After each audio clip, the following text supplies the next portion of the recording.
What's up, rock and rollers? Welcome to another episode of the Talk Louder podcast. Hit that subscribe button on the YouTube channel. Leave us your likes and comments. You can also leave likes and comments on our Facebook page and follow us on iTunes and Spotify. I'm Metal Dave Glessner, along with my co-host Jason McMaster. And today we are talking to Frank Meyer, who you may know as the frontman for LA punk band Streetwalkin Cheetahs, but he's also an accomplished author. He is a documentary filmmaker. He grew up in Hollywood. His brother is a Hollywood actor that you may be familiar with. Lots of great stories. So we're not going to waste any time. Going to get right into our guest, ladies and gentlemen, Frank Meyer. And here he is, ladies and gentlemen, our special guest, Frank Meyer, all the way from California. How are you, Frank? I'm doing good. Ooh, good to see you. I'm excited to be here, guys. I'm a big fan of all your work separately and together. Well, thank you, man. We appreciate that. It's been 100 years since I've seen you. I know we talk and keep up with each other, but it's great to see you in person. So sure. Thanks for joining us. How are things in California? Things are good, man. Things are just starting to open up around here as far as being able to, really play gigs and stuff. Throughout the whole pandemic, I immediately switched from, punk rock, hard rock guy to like acoustic troubadour. So I've been playing gigs throughout this whole thing. I just had to, and I've been like literally my acoustic act is me doing like Iron Maiden and Johnny Thunders and Streetwalkin Cheetahs songs acoustically, which when you strip them down, they all just sound like outlaw country songs. You know what I mean? And so I just sort of flipped into doing that. And I've been playing constantly. It's just that, instead of playing indoors at like clubs and theaters and all the places where our bands tend to play, I've been playing patios, I've been playing outdoors, I've been playing restaurants, I've been playing to weird capacity situations. But I mean, I had a gig at one point that was like 3 hours and I have about 75 songs I can pretty much just pop off. So I just do these gigs where I roll in with just lists of songs, no idea when I'm going to actually play. I kind of gauge it based on the audience, their drunkenness, whether they know my material or they just want to hear covers or whatever, or whether I can just mess with them. But that all being said, now the Cheetahs just booked, the Streetwalkin Cheetahs, my main rock band, just booked our first like bunch of live dates. So over the summer, we're getting back to like real shows, which is amazing.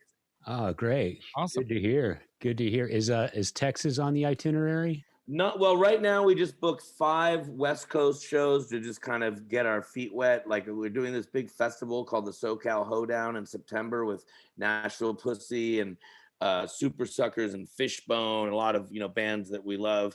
And then we're doing a bunch of just headlining club shows. And then just assuming that all that goes well and that like the government and society doesn't suddenly change its mind and 3 weeks ago, we're actually restricting everything again. Sorry. So assuming that everything goes cool, then yeah, we're going to start. I mean, we have a new record out. The weird thing is that right before COVID, we recorded this album, One More Drink, and then COVID hit and we were able to kind of finish it up and get a deal and get it out, but we haven't done a single gig to support that album. So the idea is as soon as we know, like, okay, it's cool. We've done a few shows. We can book tours now. We're going to do an official tour for this record. And yes, Dave, Texas will be on the map. And yes, Dave, I'll be sleeping on your couch if that's the next question, because I don't go to Texas or Austin specifically without staying on your couch. And you know that. Yeah. This I know. Well, you touched on the new album, and you, like my co-host Jason McMaster, you're a man of many projects. And so tell us a bit more about the new Streetwalkin Cheetahs record, and then touch on some of your latest projects. This is your chance to promo what you got going on. Okay, hold on. Let me just get ready to really blast out a good promo thing here. Well, so the Cheetahs, I met you guys, back 25 something years ago, back in the 90s when the Cheetahs first started, and we made a bunch of records, and then we took about a decade off. And when we got back to playing, we mainly focused on live shows, and we did a few singles and sort of some songs on like compilations. But we were writing the whole ways. We just didn't really, sort of in this day and age of singles and stuff, we were just not really focused on like making a record. But eventually we had enough really good songs happening. So we decided to go ahead and make the album. And we luckily got it done right before COVID. And all we had to do at that point was do some mixing, which we could do over, emails and stuff. And then kind of, put the package together. And it came out a few months ago on Deadbeat Records. So that was just like great timing, and that we were able to do that without getting shut down. But the weird thing is the shutdown for me kind of resulted in like my most prolific year ever, because all of a sudden all my musician friends were at home and half of them could record at home. So like, for instance, the Super Suckers were on break because their tours got canceled, and Eddie Spaghetti lives in San Diego and I'm in LA. So we started trading files and driving to each other and like writing and recording. And we started a band called Spaghetti and Frank. Although at this point our record's coming out over the summer and it's just called Eddie Spaghetti and Frank Meyer. We decided let's just not confuse everyone, because we both have so many side project bands. We're like, let's not fuck with everyone and start another entity. Let's just be these two guys. It's like when Waylon Jennings, Willie Nelson made a record. They didn't just call it a new band. They just said it's these guys doing a thing together. So that was something that kind of came out of the pandemic. And then like, I had this band I had started right before the pandemic called Blind House. I started it with Brian Coakley from the Cadillac Tramps and Derek O'Brien from Social Distortion. And we were up and running and doing gigs and had recorded some stuff, and the pandemic hit, and just due to a variety of reasons, the band kind of was on ice for a little while. So Brian and I started like a hardcore punk band called the Antivirals and wrote all these like political songs. And that record came out, and now that things are getting back, like that band is active again. And then in the meantime, I produced and wrote 3 songs on the new Thor record. I played on the entire last Warrior Soul record. I'm writing the new Warrior Soul record with them. I played on the last 2 City Kids records. I played on the new Shameless record. I started a band with the guys from Gacy DC called the Doberman. That's sort of like a hard rock, heavy metal kind of thing. And then I launched a ton of solo stuff and just started doing my acoustic thing. And I know that I'm skipping some stuff in there too. But at this point, I basically just went into full blown, like, I'm just going to wake up every day, write songs, record with people, collaborate, grind. Because while everyone else was on break, I was like, break. Yeah. I went into quadruple overtime. That's amazing. That's great energy if you can keep it going. But like you said, it's like time. You have time, and while people are politically freaking out, do I wear a mask or do I wear a mask? I'm going to wear a mask. Do you have to wear a mask to go in here? Wherever you're standing, right? Whatever it looks like, rock and roll is always going to be there for you, and I know that for you. But here's a question for you: when did you have time to clock in at, I don't know, Starbucks or whatever? Are you surviving off of some other kind of income? So what happened with me was, so my normal day job, in addition to being a musician, is I'm a director and a producer, and I've worked at either TV networks or digital companies or production companies. This is what I wanted to talk about. I really didn't think you worked at Starbucks. Right. No, understood.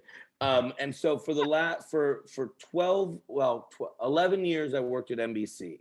And so when the Cheetahs finished our original run of touring, and we took a break and essentially broke up, I kind of reevaluated my thing. I was having a kid at the time, and I was just like, man, I can't continue living like a homeless person, essentially. I got married and I wanted to kind of have a real life.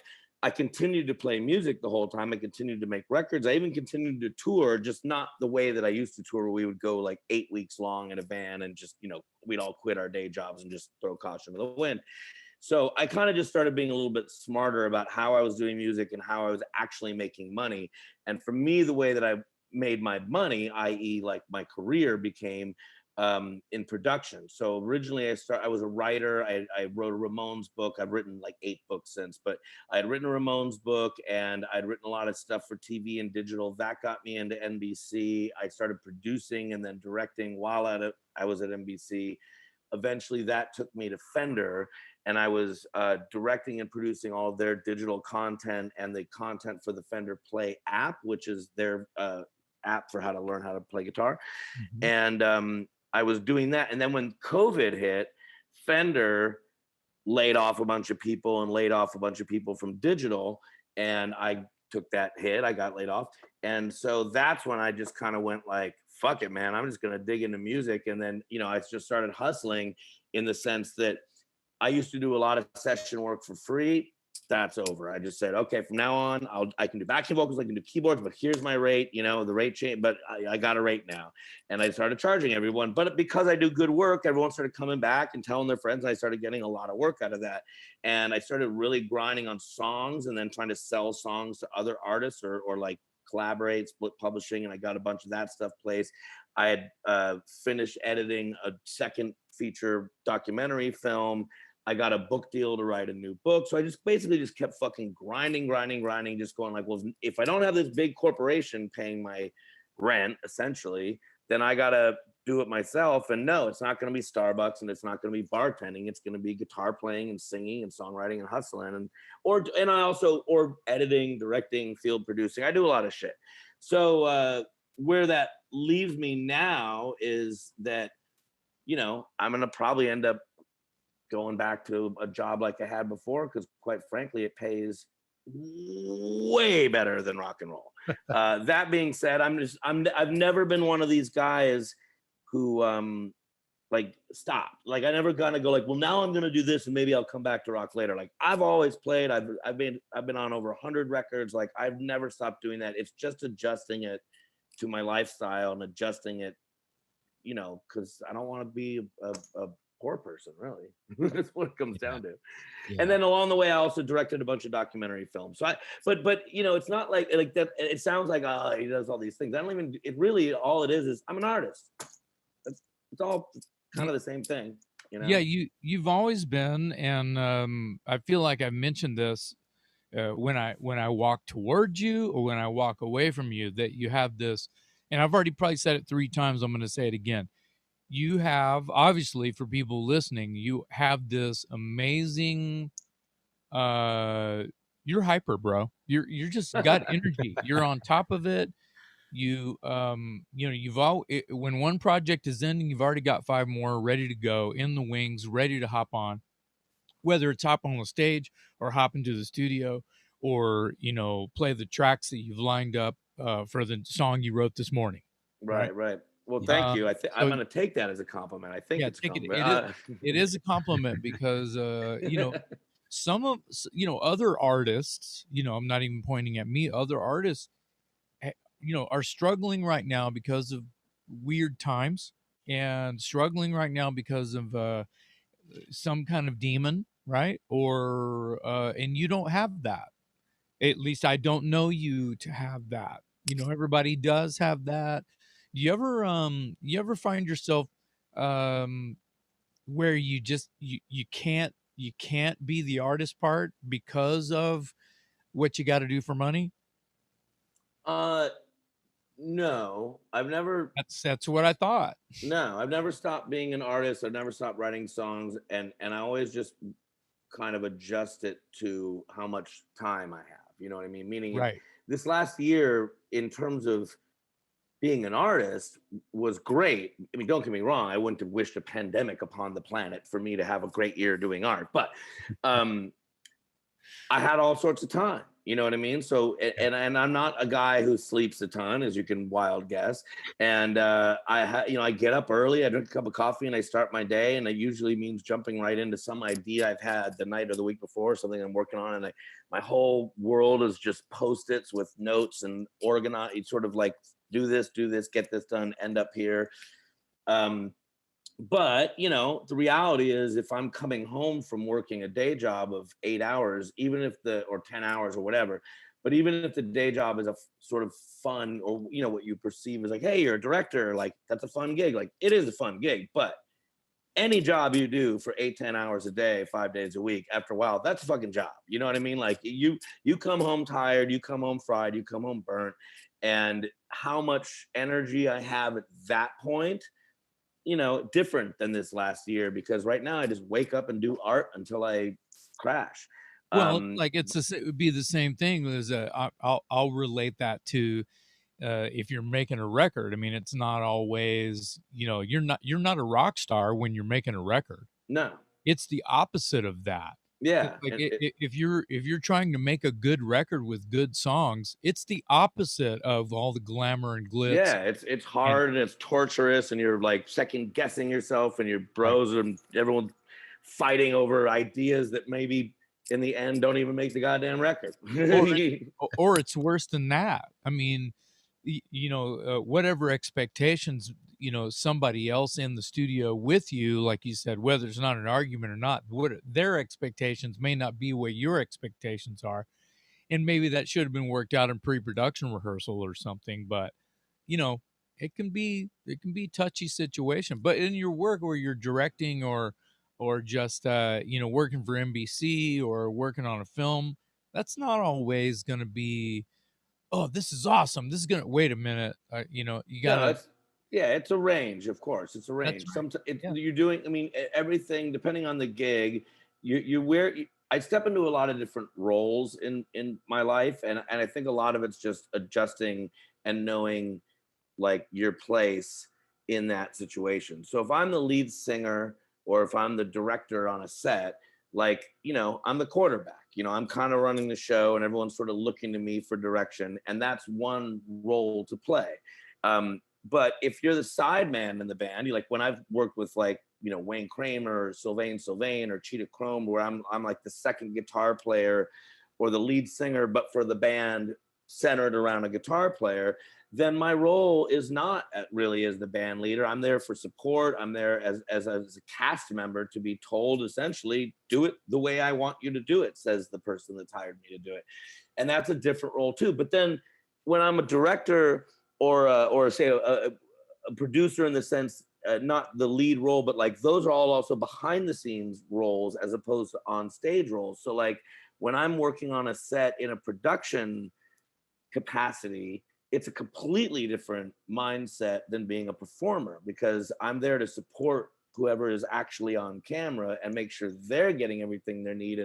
And I might be running it from a behind the scenes standpoint, but really the person on camera is the number one focus of my attention, the camera's attention, the whole set's attention. So at that point, I'm really there to support them, and that's a totally different role than being, And I think one reason why I've probably gotten to be fairly good in the production world is that I've done all of those roles. So I've been on camera and been the guy being asked the questions. I've been behind camera being the guy like Dave asking the questions, the journalist. I've been the director of the shoot, the producer of the shoot, the editor of the shoot who wasn't even on the shoot but got all the dailies and had to cut it together with time code. And I've been the publicist who then had to get the fucking thing sold to the media. So like I kind of get the entire process. You've also been on the other side of the camera in the spotlight too. Right, exactly. And therefore, when I'm a director or producer and I'm in that role, I find that I'm very sort of sympathetic or at least sort of aware of where everyone's head is at, because like I've been the guy on camera. So like when I see the talent, for instance, and if I was directing a Fender piece where we were teaching, say, a Cream song on guitar, and this instructor who's a brilliant guitar player is teaching the song, but they have to stick to our language and they're reading off a teleprompter. But in terms of like a workflow, that their lines aren't necessarily fed to them, but like the information in those lines is being fed to them in a structured way. But they're also having to play Eric Clapton, which is bluesy and has feel. So it's a lot, you're demanding of talent at that moment. And I can tell when I'm watching them, like I can look in their eyes and go like, oh, they've got this. They're just, I don't need to do, I'm just got to stay out of the way. And I can tell when I'm like, there's something like something's bothering them. They're distracted. So, and that's where, the guy who's been the one on camera being nervous or being distracted, now I'm the director seeing it. And I know exactly how to solve that problem, because I go, okay, this person just needs someone to come up and go, you cool, and talk to them a little bit, work them through whatever, or solve the problem for them that they don't really want to say is a problem, or whatever the fuck it is. But so I just have found that being in production, like my best talent at this point is just knowing everyone's role and having done it all and knowing the bigger picture. So like if I'm on a shoot and we have a 12-hour day and all of a sudden, and we had 18 shots to get, and we're at 11th hour and we only have 15 shots, and I know there's no way we're going to get the last 4 shots and something has to be cut, in my head, I can start going, okay, well, here's what we're going to do. We're going to use the pickup from this, and we're going to do this. We're going to cut this. And with this shot, we don't need because we got a safety on this. Or, you know, and I can just kind of bob and weave and go, okay, let's solve it. You know what I mean? And not freak out and melt down and go, oh, but I was supposed to be on schedule. Right. Like, that always bothers me when I work with folks that, like, you know, that can't roll with punches. Because I'm just like, dude, that's the real gig. Yeah. Well, I wanna switch gears a little bit, but I definitely want to come back because you've fairly recently, won an award for one of your films that it's an adaptation of one of your books, et cetera, et cetera, et cetera. And I want to talk about your book deal. And I also want to hand you over to Dave because I'm sure he's got some stuff to throw at you as well. But what was this is kind of a fun thing, and it sort of brings everybody together back onto the stage here. What was the name of your band that opened for or played with Broken Teeth, like 2007? Yeah, it was in Hollywood or LA. What was? Remind me of all that because I forgot. So after the Cheetahs broke up, hold on, something in the Pharaohs? No, it was Angus Khan. That's right, Angus Khan, and it basically was a heavy metal band, sort of a biker metal band in the spirit of like Zodiac Mind Warp. Yeah. And it was members of the B-Movie Rats and the Streetwalkin Cheetahs, two of dirty, sleazy rock LA bands came together and sort of formed this metal band. It was after the Cheetahs broke up and the Rats had broke up, and we just decided to do something really extreme and face melting. And we did one of our first shows, I think, was with Broken Teeth in LA at the Knitting Factory. What was that? Knitting Factory. That's right. That's right. I liked the venue a lot. That was cool. Is that place still around? No, it lasted maybe 8-10 years and eventually just didn't make it. It's rough doing a nightclub on Hollywood Boulevard, right in the thick of that, you know, the whole man's Chinese thing. There's so many restrictions for noise and zoning, and I think it had a lot more to do with just the location of that. It was freaking nice. Yeah, it was a nice club. Yeah, it seemed like there was a restaurant or something adjacent or attached to it or something. Yeah, they had a really good kitchen and the whole thing. They had 3 different rooms with stages, and I used to live at that place, man. Wow. I don't know if you remember, and maybe you don't because it wasn't like we were following each other around, although that would have been fine. But the lady who discovered Dangerous Toys was at that show. Oh, her sister, her husband, and it was family night for them. They all came to the show. Heard I was going to be in town and came to that show.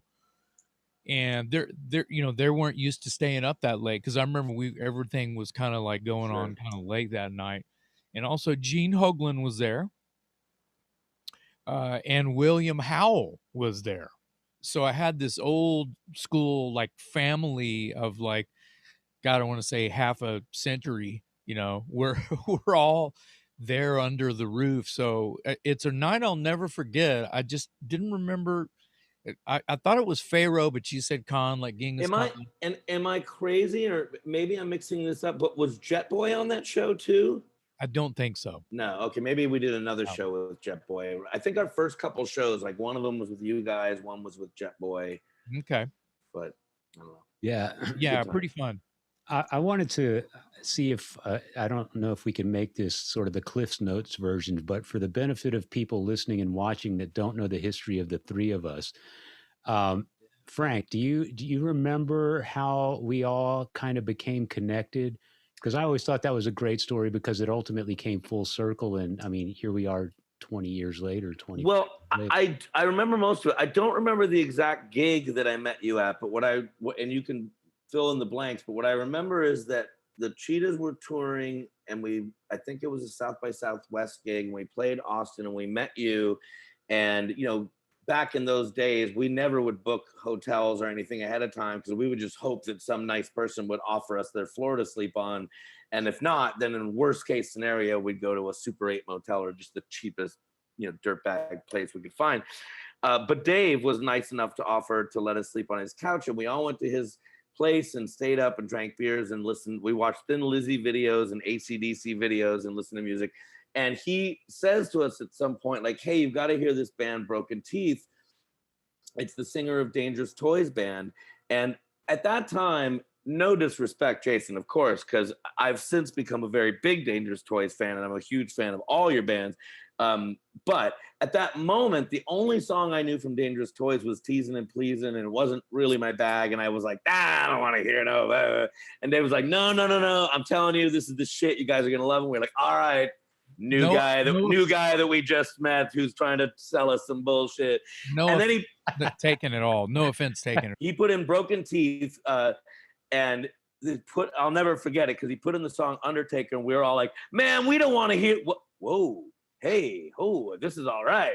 And the song went on, and we all just started freaking out and loving it. And we left the next morning and took Dave's copy of the record. We were like, you got to let us take this. We have to listen to it on tour. He's like, yeah, I know these guys. I'll get another copy.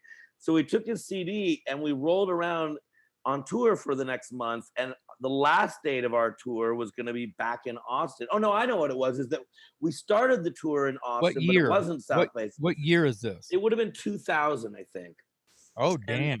And so we played an Austin date, and then we toured for a month, and then we were coming back for South by Southwest. And halfway through our tour, I called up Dave, and I was like, "Dude, we are all loving this record so much. We've been sound checking with Undertaker, and we've learned it.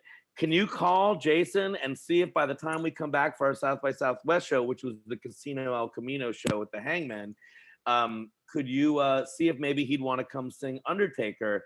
And we also happen to do Sanctuary by Maiden, right, if he knows that too. Yeah. And so Dave calls you, Jason, and then calls me back and says, yeah, Jason says he's in. And so the funny part is we'd never actually met before we got on stage together. We'd never performed the song live before. We'd only sound checked with it with me sort of kind of singing. So the whole thing was and we definitely had never done Sanctuary with you before. So the whole thing was, flying by the seat of our pants. But that's how we all met, and the show went great. There's a bootleg of it on YouTube, and it sounds pretty confident. Somebody taped it on their phone or their something, phone, and it actually sounded all right. The funny thing is, you can see David Frick from Rolling Stone standing at the headbanging and standing at the back of the club. Yeah, you can. Right. So the thing I remember when a dude from Rolling Stone is over there going, yeah, and it's some like dirt bags up there playing cover songs, playing Maiden covers. So prior to everything that Frank just said, because that's the story I was getting at, but I bumped into the Streetwalkin Cheetahs completely by accident. It was South by Southwest. I'm dead on my feet. It's like day number 4, night number 4, something like that. Maybe number 5. I don't know. I go to Red Eye Fly, and the bill is the Bulimics, the Streetwalkin Cheetahs, the Backyard Babies, and the Dragons. And I'd never seen any of those bands before except the Bulimics because they were local. And the Streetwalkin Cheetahs just blew me away. And so did the Backyard Babies and the Dragons. The Dragons became one of my favorite bands, as Jason knows very well. And I went away just raving about the Streetwalkin Cheetahs, Streetwalkin Cheetahs, Streetwalkin Cheetahs. And Jason is on the internet, and he finds something. I didn't know anything about the band except the name and the performance I saw.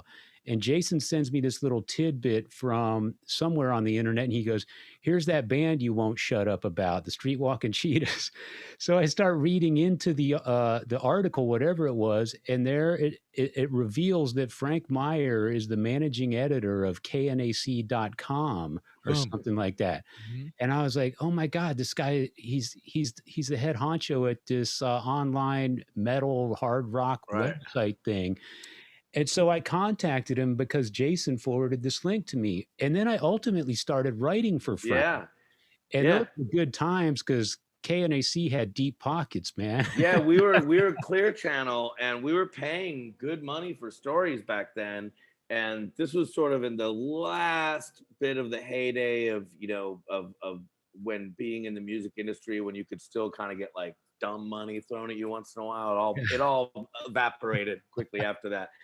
But KNAC was a radio, the Long Beach famous heavy metal radio station. And when they went off the air, they got revived as an online radio station, and they had funding through Clear Channel, and a bunch of folks like Bob Ezrin, the famous music producer, and Lon Friend, the journalist from Rip Magazine. They were all sort of like the chairmen of the board.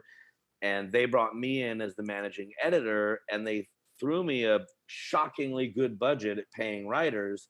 And so I just started reaching out to writers, and that's where I met you, Dave, and a lot of other folks along the way.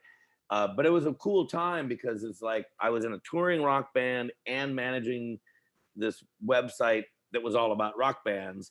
And so I was able to kind of do a lot of like networking and meeting folks like, you know, that were either musicians I could, you know, do cool things with or drink lots of beers with, or journalists like yourself. And of course we became, you know, friends and stayed in touch and stuff for many years. And I also wanted to point out that relationship, the one that we're talking about between the three of us, also resulted in this. Right. Yes. Right. It's got a glare on it on my camera, but it is a compilation Broken Teeth / Streetwalkin Cheetahs album, or EP, I guess. Read the track listing on that. That's just from the dark ages. What the hell's on that set? Well, you know, because what I remember is that both of our bands at that time had started recordings that ended up becoming albums. But at the time, they weren't necessarily, they were just sort of the batch of songs we had recorded. So we had like 4 or 5 songs, and I think you guys had 4 or 5 songs, and all of them, I think, ended up on whatever our both collective next records were, but they originally appeared on this EP. What are the tunes? So this thing came out in 2002 on, I'm going to need my glasses here, but it was on Changes One Records. Right. And the Cheetahs did When God and the Devil Agree, Strangled by Love, and Born Leader, and Broken Teeth did Devil Money, Hanging by the Skin, and Crash Landing Affair.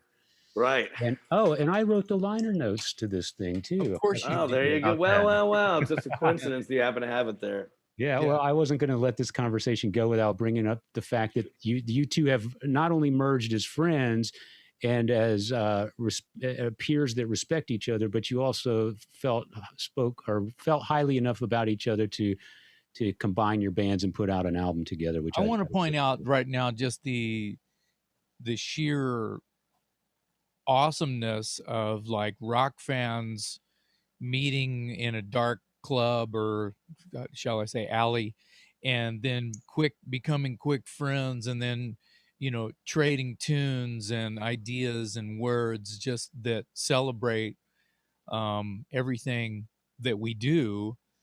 And then it's like dominoes after that, just tick tick tick tick tick. It's all tick tick tick. Everything's just kind of working the way that it is, and like the things that, you know, it's like, oh, well, we did a split, and like Dave wrote the liner notes and got up and did a couple songs during South by, and then, you know, Frank's band played with Broken Teeth and blah, blah, blah. I just think that all of those connections are beautiful moments, and I just want to like raise the torch and say, this is why me and Dave have a podcast. It really is, because of all of these sort of 1,000 points of lights that come together all the time.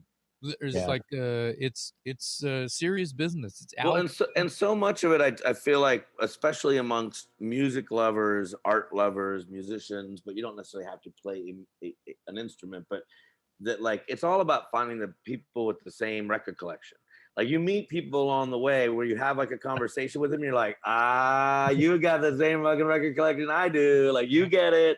And like, you know, you meet people where you're like, oh, you know, that's cool. This guy has good taste. Okay, that's cool. This guy's a good guitar player. But then once in a while you meet people where you're just like, you have Venom and Hanoi Rocks like I do. You get it. Okay, cool. You know, because like when we were kids, I just remember it was like the punks were over here, and the Heschers were over here, and the hippies were over here. And it was like, you know, we all kind of were listening to each other's music, but like your identity kind of kept you in one zone. And now I just feel like as time's gone on, as rock has gone on, like now we all just like, you just let it all hang out. And it's like, I listen to just such a huge, wide variety and wide swath of music. But I know when I meet someone in 5 minutes, I'm like, oh, you like, as far as rock and roll goes or whatever, you and me, like, we got this. You like Motorhead? I can tell you like Motorhead. I can tell you like Too Fast for Love and don't like Girls, Girls, Girls. I can tell the kind of, I can tell you're a Roth guy and not a Hagar guy. You know what I mean? Like, you just go like, I get, you know what I mean? Like, you speak the same language. You go, you know what I mean? You go, oh, okay, yep. You actually know there was three singers in Maiden. You're not like one of these casual metal guys. I get it. Yeah. We're cool. Right. You know? Yeah. Right. So exactly, and that's again what Jason said earlier. Why we have this podcast, because we're we're connecting with those types of people, because it's just a magical thing when you find your kindred spirit or your own type of people or whatever. And so many friendships have become long standing based on something as simple as you were wearing the right T-shirt one night, or I saw your band and fell in love with your band, and then I told a buddy, and before you know it, here we are 25 years later and we're talking about this sort of stuff. So wasn't John, who was in the Cheetahs or worked for played bass in the Cheetahs, like tour managing Anvil? Yes. John Ramirez Yes. she was in the Cheetahs. Yes, he did tour manage Anvil. He also played in Thor's band for a while. He's led a pretty mighty career. John, the running joke between me and John is one time when the Cheetahs came back through Austin, they stayed at my place again. You guys stayed with me twice because you had a different bass player each time. One time you had John and one time you had Jeff Watts. Jeff, yeah. And the time that John stayed, the guys got in the van, took off, and I don't know, I think John has told me that they were somewhere in El Paso when he realized he didn't have his keys. Yeah, that sounds about right. And they were still on my coffee table, so I had to send them to him, send him to an address in LA, and I guess he was waiting for him, or they were waiting for him when he got home. That's a very John Ramirez moment for sure. That's a bummer. Anxiety. It's become a running joke. I think it's the thing that yeah, but no, hold on. Let me back this story.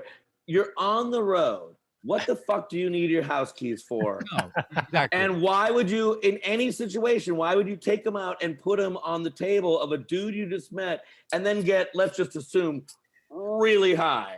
Like, there's just like, you know what the one thing I don't fuck with the entire time I'm on tour, until like the second I get in the van, I go zip, and I don't touch my keys until I get out of the van on the last day of the tour, and I go unzip, get in my car, and I go home.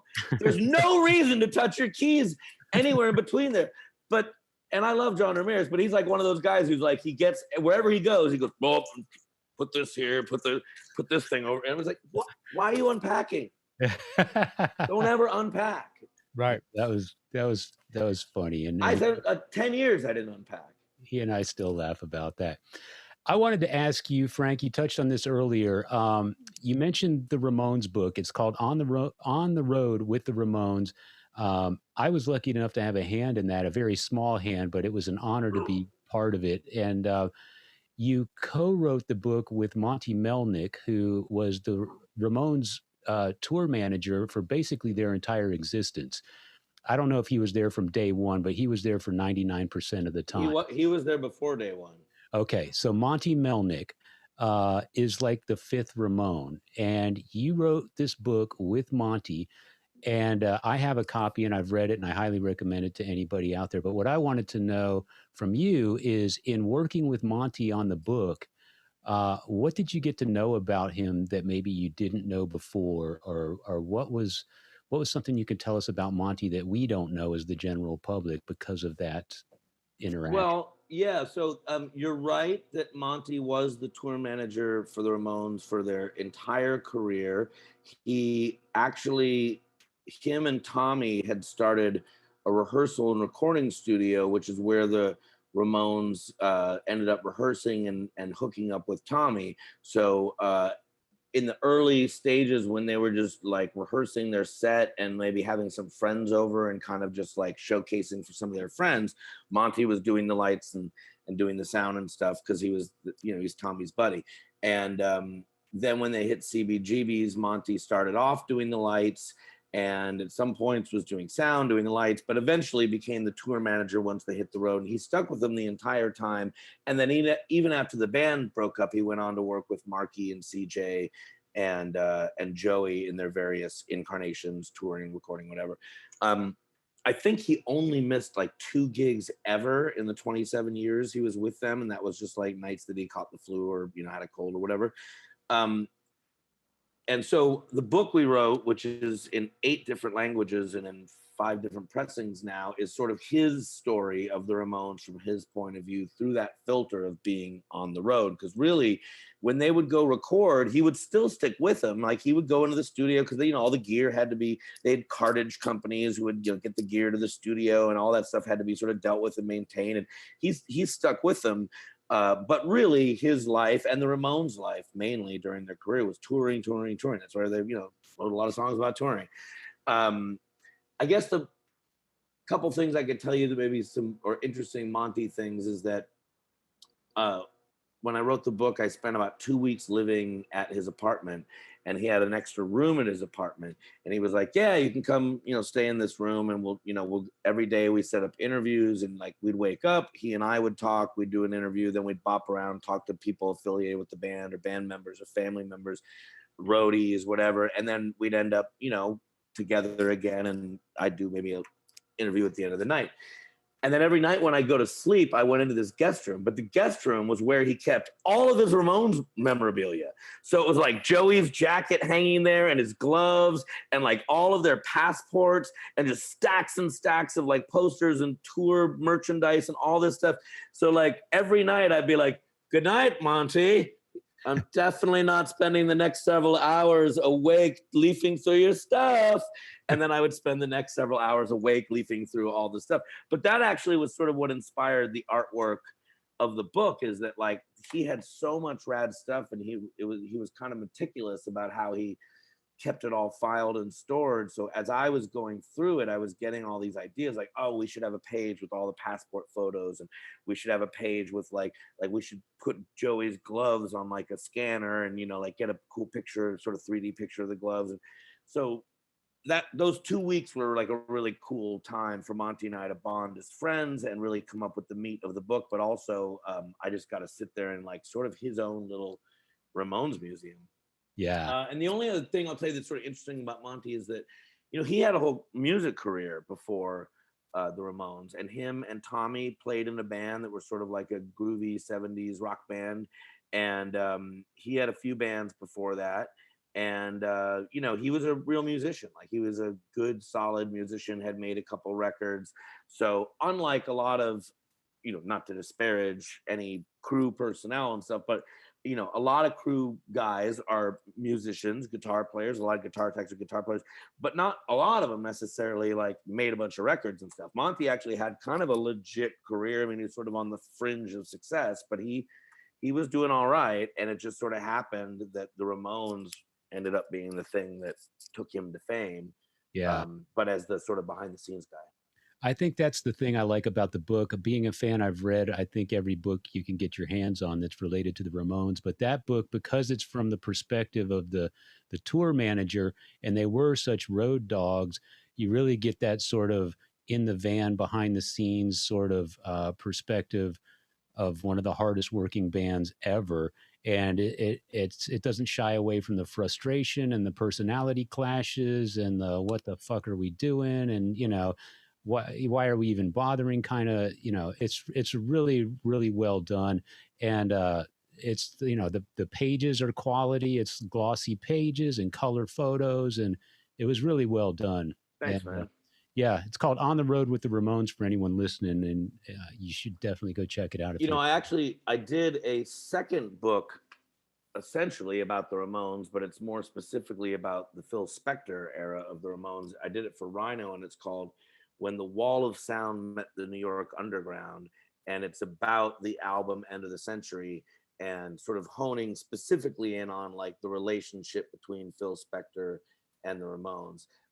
So it's a shorter kind of ebook essentially. Yeah. But if you like On the Road with the Ramones, or you're really fascinated with the Ramones or Phil Spector, you can pick it up on Amazon and Kindle and all that stuff. But I actually did a second Ramones book. That's how much I love the Ramones. Yeah. Yeah. No wonder you guys are kindred spirits. Yeah. Right. Exactly. Well, I mean, so then after that, I worked with Niels Lozauer on his first, because he's done a few Van Halen books, but his first one, which was called Van Halen, A Visual History, I was the editor on that book.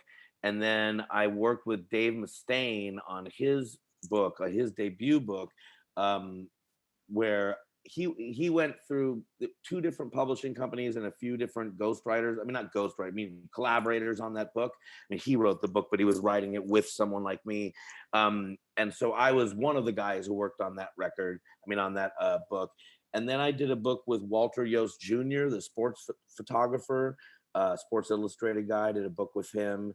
And I did 2 books about raising kids, a book called Diaper Dude and a book called From Dude to Dad. And God, I feel like there's another book in there that I'm forgetting.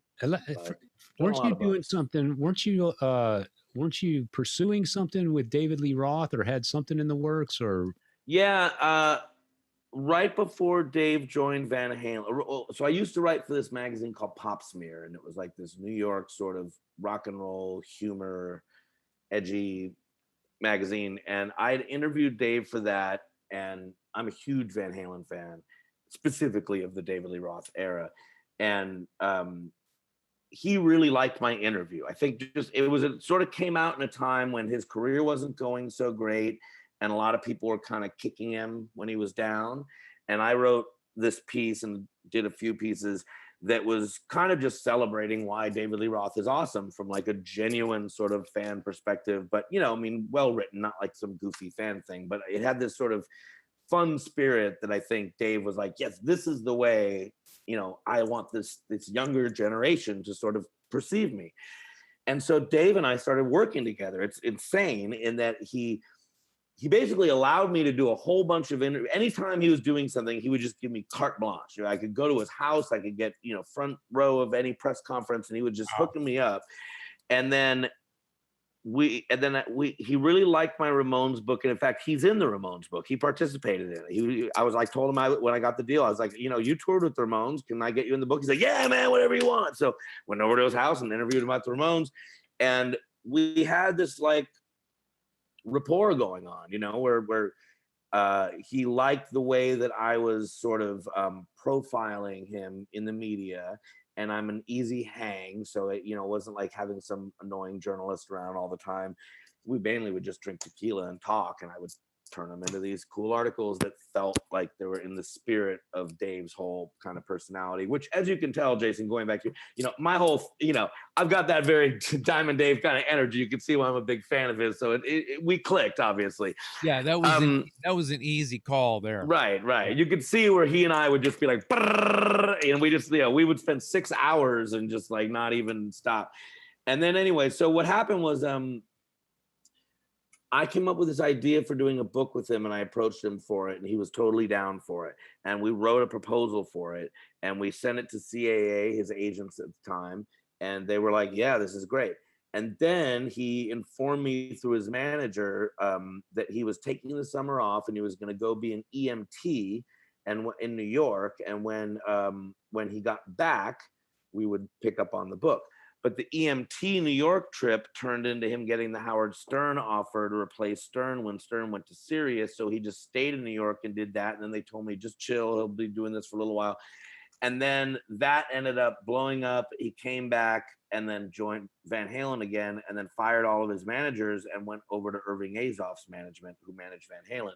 So at the time, I mean, I had Dave's number and stuff, but I was very respectful. Like, I wouldn't just call Dave up on his, like, I had his number, but I would always go through management and kind of handle it, you know, correctly and stuff. And so my contact to him no longer was his manager. And I didn't really at that point. I think I put in 1 or 2 calls to Azoff, just saying like, "Hey, I got this book thing," and never heard back. And just figured, all right, well, he's in Van Halen land now, as well he should be. I was the first one to be excited about that, and it just kind of fizzled. Recently, believe it or not, that project has actually started to take some other legs. So who knows? It's not necessarily dead yet. But yeah, we wrote a whole book proposal and a whole thing for a book that he and I were going to write together. And I'll tell you a couple other funny little sidebars, because you guys are Van Halen nerds. And I did have a few pretty wild times with Dave. And I won't get into the what I'll tell you is this. Here's 2 interesting things. One is The last time I went over to Dave's manager's house, who was a guy named Matt Sensio. His brother was a VJ, something else Sensio on MTV at one point. But this guy Matt Sensio was Dave's manager, and so he calls me over to his house, and I'm going over to talk about doing the book with him. And it happens, this is the day that Hagar and Halen announced that ill-fated 2004 tour where Eddie was all fucked up and it all, sort of like fell apart. Yeah. So I go over to Matt's house and Matt says, Dave wants me to give you this book. He really likes your Ramones book and he's jazzed about this book idea you guys are going to do. And he's got this book that he got and he wants you to just borrow it and take a look at it for inspiration. What he handed me was, there's a super, super limited edition David Bowie, Mick Rock photo book that they made together that is the most fucking unbelievable book you've ever. Every page is a different paper stock. 3 pages unite and form artwork. It's the thickest, most insane. I believe it was $5,000 a book or some insane. And it's signed to Dave by David Bowie and Mick Rock. Oh, nice. And I still have it. Oh, I bet. Because that was the last time I saw any of them. So he goes, take this book. Dave wants you to have this book for inspiration. And then 4 months later, everyone got fired. I'm like, but I still have the book. And I still have the book. But even more insane is that I said to him, I go, man, I got to say, it's kind of a bummer that we're sitting here having this conversation when Van Halen and Hagar just announced the tour. You and I both know it should have been fucking Van Halen and Dave that were announcing a tour. And he goes, yeah, I know. We all know about the whole, 97 MTV awards show where they tried to get it together and it just fell apart. And, they did those couple recordings, Me Wise Magic and all that stuff, but they just couldn't keep it together. And I'm like going, yeah, I know. And he goes, and then there was the recording sessions at 5150 back in 2000. Like, oh, what? I never heard that. And he goes, oh, well, yeah, I guess not a lot of people know this, but in 2000, they got together at 5150 with all of them, meaning Michael, and wrote and recorded a bunch of songs. And I'm like, I have not, and I'm a Van Halen freak, but at this point in 2004, no one had heard that. And I was like, you mean to tell me that the original Van Halen a couple of years ago and wrote songs and recorded them? And he goes, yeah. Want to hear them? And I heard him. So hold on. So Roth is saying, yeah, you want to hear him? No, this is Roth's manager. Okay. And Roth's manager had the board tapes of the 5150 sessions of all 4 members doing the songs that became A Different Kind of Truth, but way earlier. So the ones I heard was As Is, Trouble with Never,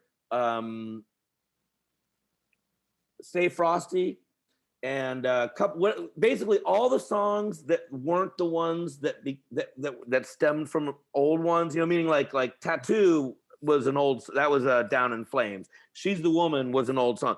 About 4 songs on that record started off as old Van Halen demos that they reworked. The other ones were the new songs they wrote in 2000 and that I heard the live in the studio 5150 versions of. And the crazy part is that they all stopped right halfway through. Like the band On a Dime would stop. And after he played me a couple songs, I was like, why do they keep stopping? Why are they incomplete? And he goes, Dave wouldn't let him. Because Dave's whole thing was, it was all so tentative and he got fucked the last time. And here they were at Eddie's studio where Eddie owned all the tapes and all the equipment and who knows what was going to happen. So he made a deal that he would go in for a month and record the record, get it all started, but that they couldn't fully record any song and therefore none of it could be released later without Dave having to go and re-record it. Right. So there was no complete versions, but there was about 5 songs with incomplete versions and I heard the whole fucking thing. Wow. You and maybe like Flies on the Wall. Yeah. Like no one's heard that. No one's heard that. Who else? I mean, I've never met any. I mean, I've talked to Dweezil Zappa about this. He's never heard that stuff. As far as I know, Wolfgang and Alex and Eddie and Michael. I mean, not Eddie, obviously, but yeah. So, and on the subject of Van Halen, weren't you invited to Eddie Van Halen's house for some kind of party or something? So that was the other thing. So yeah, I went around what time? This would have been 2008-ish or something. So the woman that he ended up marrying, Janie, she was the publicist for an adult film company called Digital Playground. And, she wasn't in the adult industry. She was the publicist for them, and she was a publicist for a lot of companies, but she was a representative for, this was in that era when like porn was just starting to go mainstream, and all of a sudden all the more mainstream porn companies had like their girls were in rock videos, and they had big time publicists, and Jenna Jameson was on E! Entertainment News and all this shit. So this is sort of that little window. Anyways, Janie, there was a director named Michael Nin. He was a European porn director, and he made a movie, and I believe he somehow met Eddie, and he got Eddie to score the movie. And I believe that's how Eddie met Janie, was through the Digital Playground connection of doing that movie. And when the movie came out, they had a party at Eddie's house, and you can go on YouTube and see all this footage, where it was basically a big open bar, like porno party. I mean, it wasn't like open sex and stuff, but there was like naked chicks and, people hanging from rafters, and it was crazy. And then there was a stage set up and a backing band, and Eddie did a full set with the backing band of Van Halen songs and a bunch of covers. He did Rebel Yell and stuff. And this was when Eddie was not in the best of health. He was kind of, this is when he was in his really not so great period. But it was amazing. I stood 3 feet away from him, saw him do a whole set. He was ripping on stage.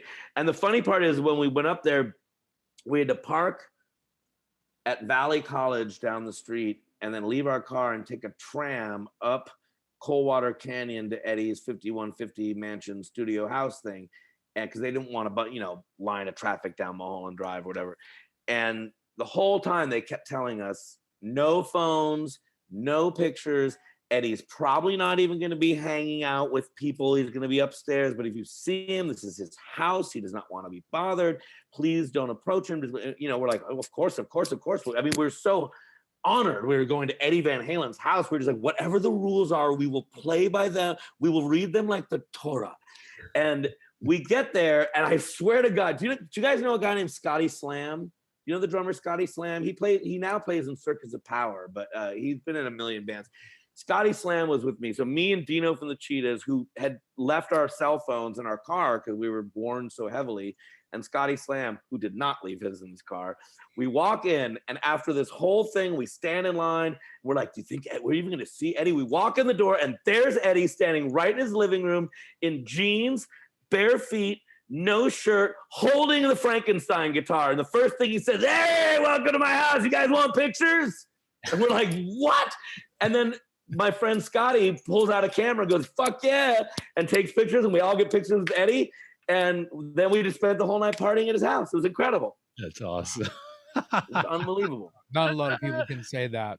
That is awesome. That's awesome. One other quick, and this is a quick one, of Van Halen story. So after all the stuff with Dave, like maybe a year goes by, and I hadn't talked to him, and I never had any formal conversation with him where we said, oh, I guess we're not doing the book anymore. It just sort of dissipated, right? So now it's a year later, and they're announcing at a hotel in Beverly Hills, all 4 members of Van Halen, meaning the 3 originals of Wolfgang, are going to appear for the first time and announce their tour. And I want to go just because I'm a fan. I'm not looking to hook up with Dave. I just like want to go. So I pulled off to a friend from Warner Brothers, just getting a press pass to go. And so we're standing like behind the red velvet rope in this ballroom that Van Halen's about to walk into and announce their tour. And she goes, don't you know David Lee Roth? Aren't you guys like friends or something? And I go, well, I don't know if I know him. Does anyone know David? I mean, I've met him a bunch of times. I've been to his house, but like, I don't know. I feel like he probably doesn't really know me, but yes, I've met him before. He's nice. And then lights go down, jump comes on, spotlight hits this door opens. Eddie and Dave arms holding hands, walk out triumphant. Al walks out. Wolfgang walks out. It's just, we're all like, oh my God, it's happening, it's happening. And I swear to God, this entire thing's on YouTube and there's a camera and you can watch this moment happen. As they're walking, Dave sees me and goes, Frank Meyer, and walks up and gives me a big hug and goes, good to see you, buddy. All right, talk to you later. And I'm just sitting there stunned. And the girl I'm with goes, well, fuck, I'd say you know him. Jesus, that was incredible. And so then they do the whole press conference, and I'm just sitting there like going, I can't believe this. I can't believe this. It's Dave and Eddie. And Dave is sort of running the show, and he goes like, and may I take any questions from the illustrious members of our press brigade here? And every person in the room, I didn't even have a question, but just every person in the room went, yeah. And he goes, Frank Meyer. And I was like, I didn't even have a question. I went, And so I just softballed him and went like, what kind of songs will you guys be performing on this first tour together? And he was like, glad you asked. The greatest cavalcade of rock and roll Americana. I just like threw him a softball and he just fucking hit it right out of the park. Of course. That's awesome. That's probably why I called him. He's like, Frank will fucking just roll me right into my next speech, That's awesome. That's awesome. He worked the room. He took he's looking for windows. Yeah, he's looking at the Rolling Stone guy going, nah. He's going to ask me something about my voice. No. Meyer's going to be cool. Yeah, he's looking for the soft seat. Dave, do you think, will this tour be amazing or beyond amazing? Yeah. I'm glad you asked, Frank. Beyond amazing is the only stratosphere I swim in. Yeah, that sounds like a Roth quote, right? Yeah. So I wanted to go back along the same lines as my question earlier about Monty Melnick. We've barely touched on, and I know we could go on forever, but you've collaborated with some of the biggest names in punk rock: Wayne Kramer from the MC5, James Williamson from the Stooges, Cheetah Chrome from the Dead Boys, Sylvain from the New York Dolls. You've worked with Eddie Spaghetti extensively, but going back to the sort of those Hall of Famer guys, much like the Monty question, was there anything you learned from those guys or anything that stood out that was sort of a moment that you kind of took to heart and went, yeah, I'm going to incorporate some of whatever this person just said because it's coming from someone I totally respect and I hadn't thought of it that way before? Yeah, I mean, all those folks that I've gotten to work with are amazing musicians, and it's always an honor to play with them. And you always pick up, something, even if it's just getting to stand on stage 5 feet away from, a woman like Cherie Currie from the Runaways, who's just a fucking master at her craft. Like, you watch her do it, and every move is just like flawless, and her voice is just so good. So sometimes just being in the same, zone as them, you're kind of picking up on like just on professionalism, and charisma and just attack or how they engage with the audience and all that stuff as a performer and as a musician. Those are all like good tips, you know what I mean? You pick up on how other people do it. Yeah.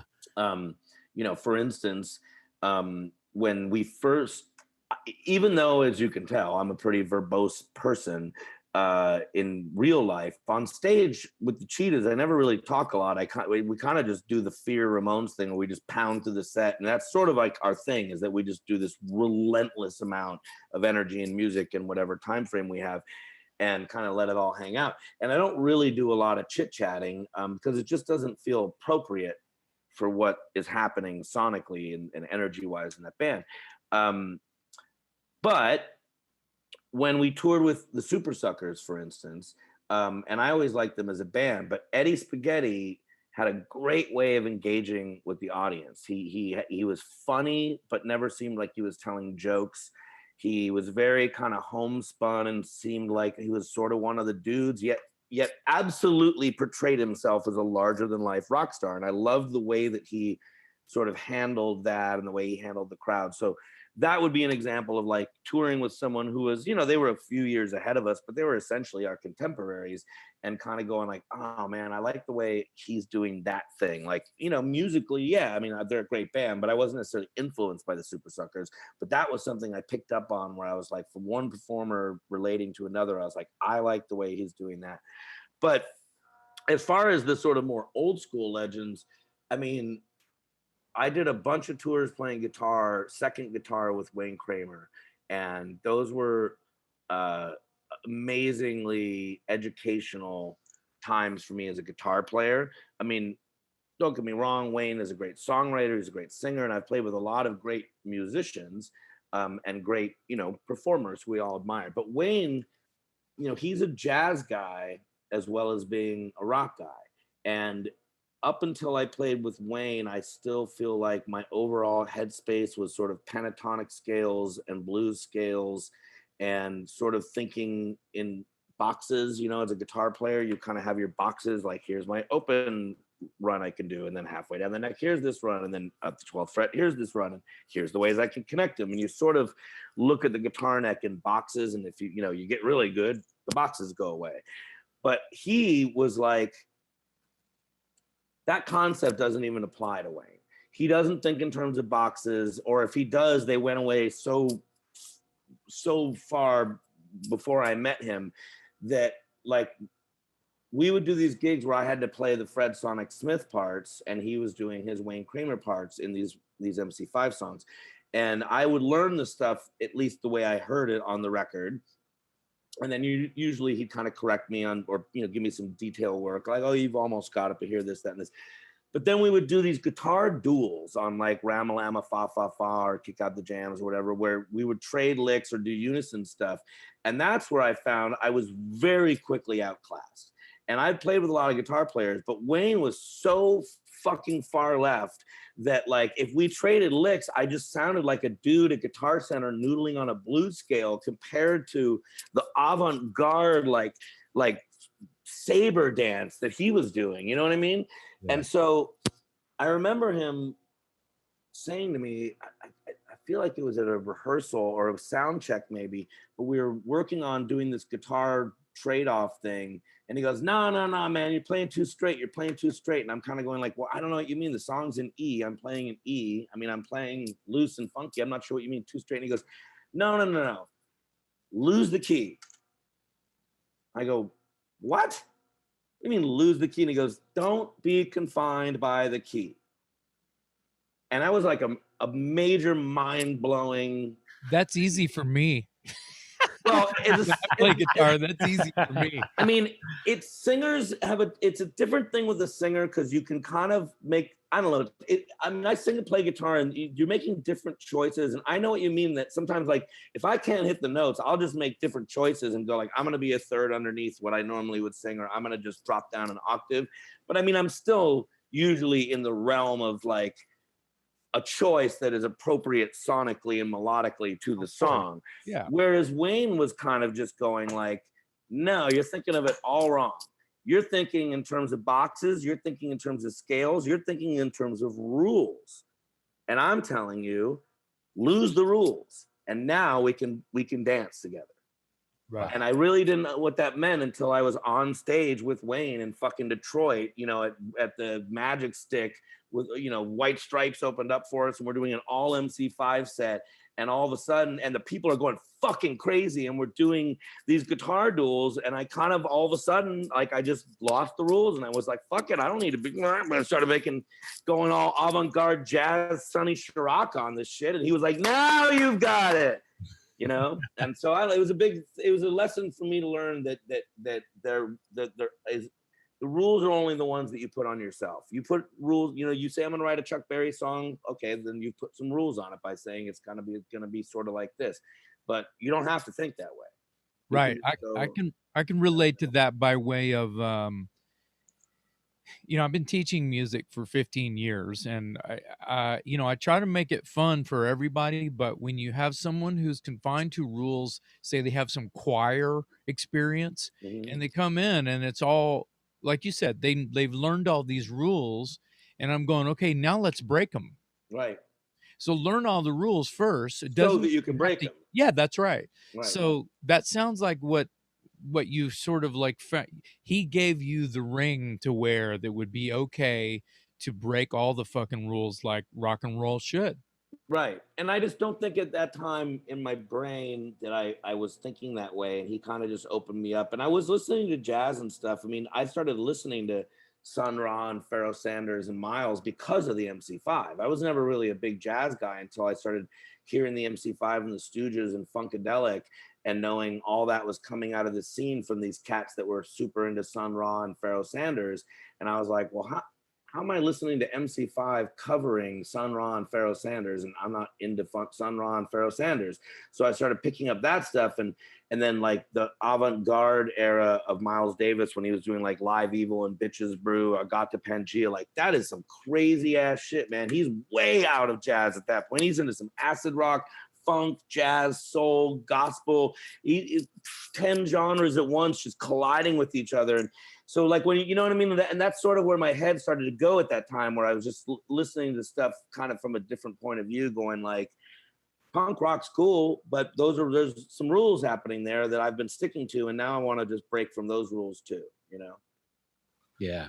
Yeah, that's also a stretch to the audience as well. Like if an audience is used to punk rock and they're seeing a guy from the MC5 completely levitate into this other color, this other riding a rainbow magic carpet around the room, and you're like, what am I seeing right now? Yeah, the first time I saw Wayne play, and this was a couple years before I met him and became friends with him. Right when he came to LA, he put out a record called The Hard Stuff on Epitaph, and I met him shortly after that.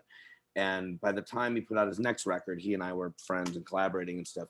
But the first time I saw him play with The Hard Stuff, he had this 3-piece band with Brock Avery on drums. I don't know if you know him, and Randy Bradbury, who went on to be, and I think still is, in Pennywise on bass.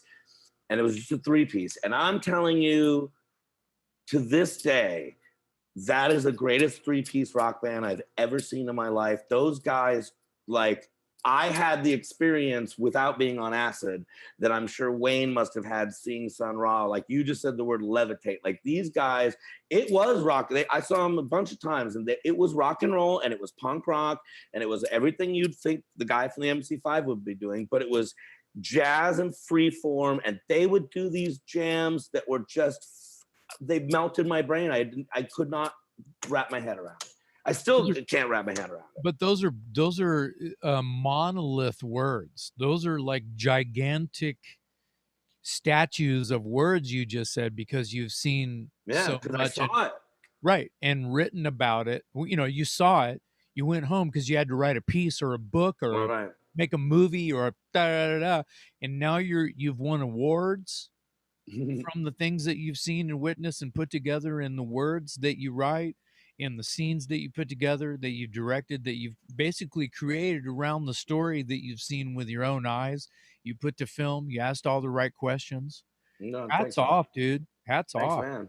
Yeah. Well, it's funny too, because my movies are all about hip hop. Well, not all. The first one was about a heavy metal guy, Thor, but my second one was about a rapper, and my third one is about freestyle rapping.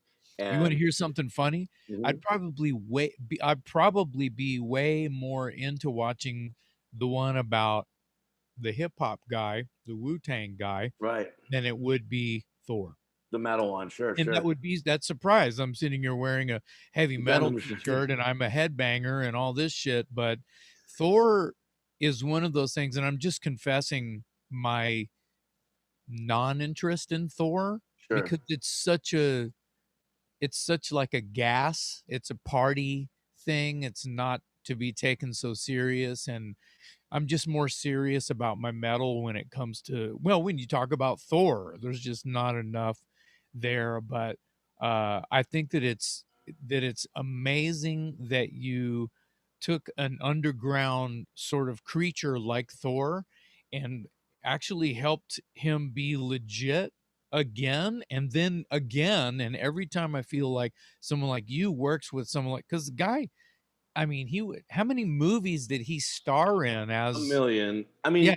the thing with Thor to me that was the most, I mean, like you guys, I'm a metal nerd, and I was reading Kerrang and buying Venom and Thor and Rogue Mail and Hanoi Rocks and everything that looked cool in Kerrang magazine back in the day, and that was Rock my and roll, record yeah. collection.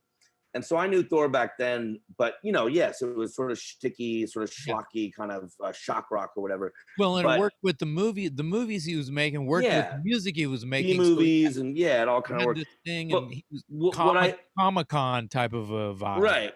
What I've always had a fascination with, this is probably kind of a through line through a lot of my art. If you look at the books I've written, the movies, and the people I've worked with, is I love cult heroes, and I love people who kind of come up with something different or unique, even if it's ridiculous, and they just Of course.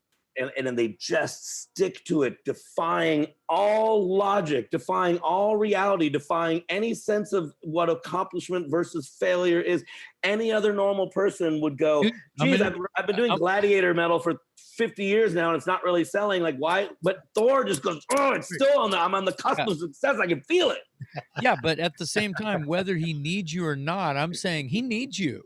He needs people like you who are pushing him into the light. No, dude, one more time, you're gonna love it. And then once you get him out into the light, and you've got a band, you're the guitar, no microphone, face the crowd, no, put the loincloth on, come on, get the hammer, you can do it. Play heavy metal, God, because you are. Da da da. He needs you because of what you said. It's not really selling. Da da da da. That's what I'm trying to say. Take the compliment. Right. Thank you. Well, thank you. But I've always been fascinated with underdogs. I think that's just something that it's a story that I've always loved in art and in music. But I love the Stones. I love AC/DC. I love Van Halen. I love the big bands, Zeppelin. But I also was always into like Johnny Thunders and the Dolls and MC5. And then I also loved like Wendy O. Williams and Thor and the Plasmatics and Wasp and I love cheesy, like I love Blade Runner. But I think I like Trancers even more than Blade Runner because it's like a B-movie knockoff version and it's got even more heart. And so it's like, but that's where my head's at. Like, I love the scrappy underdog. I love the ones with the shitty budgets and the giant ideas that don't quite pull it off, but kind of awesomely pull off something even better. You know what I mean? So guys like Thor, like, Judas Priest, sure, better songwriters than Thor, of course, but Thor somehow to me is a more interesting character because it's so weird and so unique and such a flawed idea from the get-go, and everyone sees it but him, and he just blindly every guy just goes into with his giant axe, goes into the fight representing heavy metal, and reality and logic every year must just say to him like, this isn't going to work out. He goes, I know, fuck you. You know what I mean? Like, you gotta love a guy like that. It's like it's like El Duce or something. Yeah. What are you trying to do? You're hurting yourself. You're hurting people's feelings. I'm telling you, I remember 15 years ago, Thor telling me that he would blow up these hot water bottles, and I think like the cornea in his eye was like disconnecting from his eyeball from like his head swelling, and like his doctor was like, you have to stop. I mean, I know exactly why this is happening. It's because you're blowing up a water bottle and you're 16. You have to stop this. And he'd be like, well, I mean, and he called me one day and he was having this sort of, fight within himself about whether he should stop doing it. I'm like, yeah, listen to your doctor, dude. I'm like, you have to stop it. And he was like, maybe I should just retire. And that was 15 years ago. Guys still fucking doing it. Yeah. Frank, let me ask you one more before we move on. I wanted to go back to your books because they're a little bit outside of the realm that you're known for, in my opinion. I think you're primarily known as sort of a punk rock and roll kind of guy, and you're also known for your work in the hip hop world as far as documentaries and things of that nature. But I want to go back to the book because I thought that was a really interesting take on a subject, and you fill in the blanks and correct me where needed, but Diaper Dude, and I forget the title of the other one. It was similar. From Dude to Dad. From Dude to Dad. Mm-hmm. And they're basically your take on fatherhood. Is that correct? Yeah, I mean, they're essentially self-help books for new fathers. The first one is I wrote it with a guy named Chris Pagula, and we collaborated, and we both had different takes of being fathers, because by the time I met him and was writing this book, I was a single father, and he had been married to his high school or his college sweetheart and had 3 kids. So we both were doing this experience, but from very different points of view. And the idea was with the first book, From Dude to Dad, it was like everything men need to know during the time that a woman is pregnant. So you've got her pregnant, you're freaking out, you got 9 months, you got to figure it all out. What do you need to do? How much, classes, diets, all these things that guys are clueless about. We discovered that the books out there either tended to be very sort of scientific and kind of research paper-y, and i.e. no fun at all to read, or they were these sort of real like manly men book on like, yeah, hey guys, and then it's cool because their tips will get big like a porn star and everyone's cool with that. And I'm going like, my wife wouldn't buy me this fucking, like, this reads like a Penthouse Letters version of tips for dads, So we thought, because I would read articles in like Vanity Fair and Esquire and Rolling Stone that, maybe not about this particular subject, but, you'd read these articles that were sort of like smart, anecdotal articles that were sort of telling you informative stuff, but in kind of like a more anecdotal, like fun read, and easy breezy kind of read. We're like, oh, wow, I just learned about the subject, but it didn't really feel all that like homeworky. And it was kind of a good read. Like when you're on the plane, you end up buying like Vanity Fair and you're like, I don't know what the fuck, I need to read something. And then you end up reading some article where you're like, fuck, that was really good. Who knew Portugal sounded like such a delight? So we thought if we could do an article, or if we could do a book that read more like those articles, and then we would just sort of throw in all of the hard facts that you need to know as like sidebars, or just sort of slip them in so that it didn't feel so homeworky and felt like more of a fun read. So that's what From Dude to Dad was, and it did really well, and they asked us to do another one. So the next one, Diaper Dude, was basically like everything a new father needs to know from 0 to 2. So they just got born, and everything from baby food to stroller advice, and car seats, and just all the things that your brain is going like, what do I do with that? I don't know anything about this stuff. So we sort of kept the same voice and approach of that first book and just another one. I think that's awesome. I think it speaks to your wide-ranging creativity. You go from jamming with Wayne Kramer to writing books on how to buy a stroller, and it's all done with this sort of enthusiasm that I think shines through, and that's what makes it so interesting, because it's not, like you said, homeworky. It almost feels like you're getting this advice from one of your bros, and you're always going to take the bros advice over your doctors for better or worse, Yeah. I also feel like I want to throw in right here, when I read Frank Meyer on anything, I get excited about it, because I know that it's going to have this, like we keep saying, energy, this rocket fuel behind it. And it's going to be done a certain way that is very rock and roll, because your personality is very rock and roll.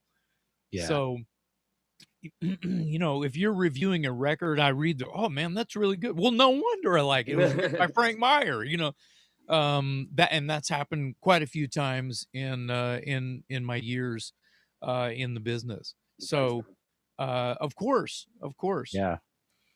Yeah. Thank you for your time today, Frank. This has been awesome. I knew it was going to be a great episode just because you're so, your talents are so wide ranging, and you approach them all with this boundless enthusiasm. And we just knew it was going to make for a great episode. I think a lot of people are going to enjoy getting to know you if they don't know you already. Can someone like Google you and just see all kinds of does it just say a giant and does it just say kicks ass? I don't know. It's funny because I don't even, like, I guess you have to do your own Wikipedia entry or something to get that started. And I'm just not one of those, like, I'm not going to go and start my own fucking. Yeah. I hear you. You know what I mean? Like, yeah, I hear you. I feel like if I'm not famous or worthy enough that someone's going to put me in there, then I'm fine not being in there. You know what I mean? Get a family member. Right. But I'm just saying, like, my career is like, and I don't even really have, like, there's not like a frankmeyer.com, because again, it sounds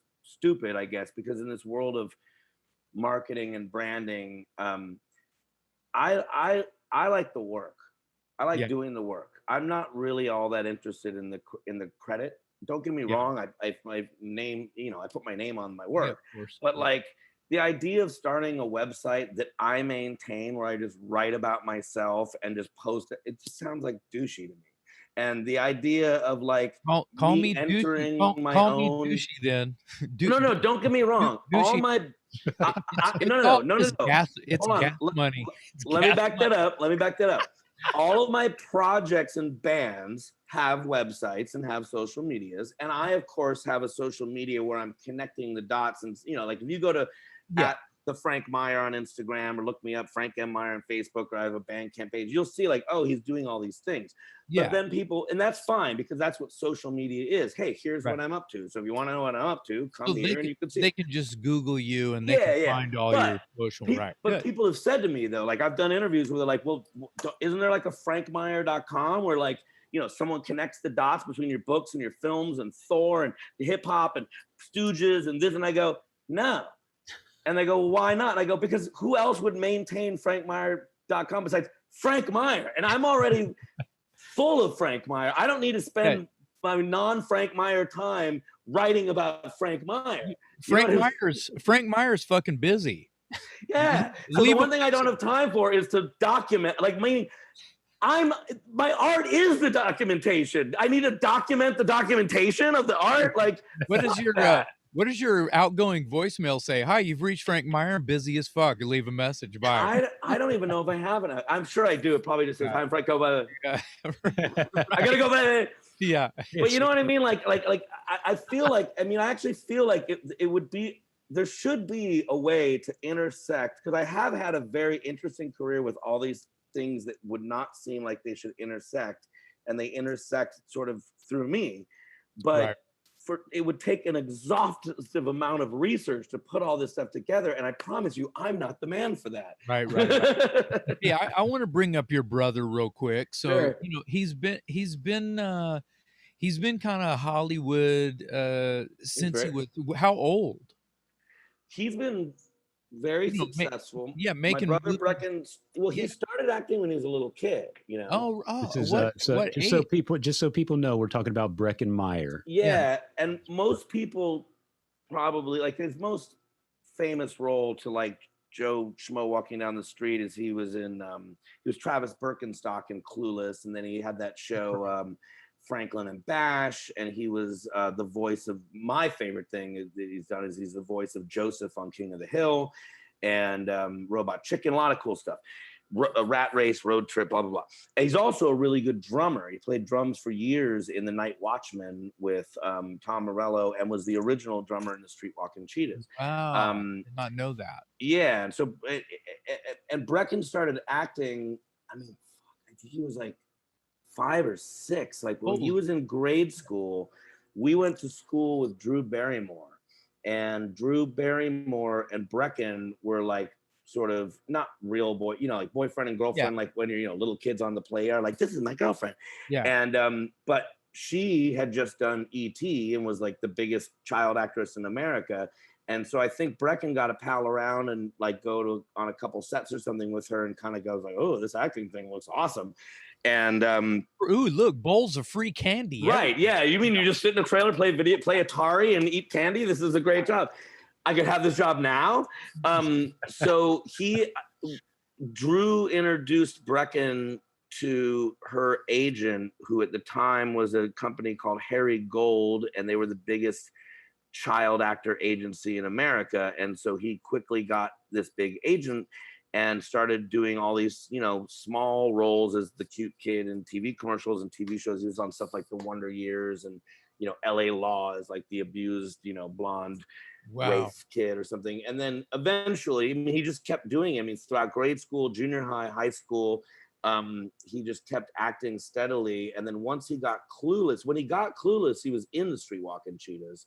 and he actually had to leave the band to go make that movie, and then his career just blew up immediately after that. Wow, He just yeah. took a Let me while ask off you from this: playing music. do you know if he had like how many agents has he changed?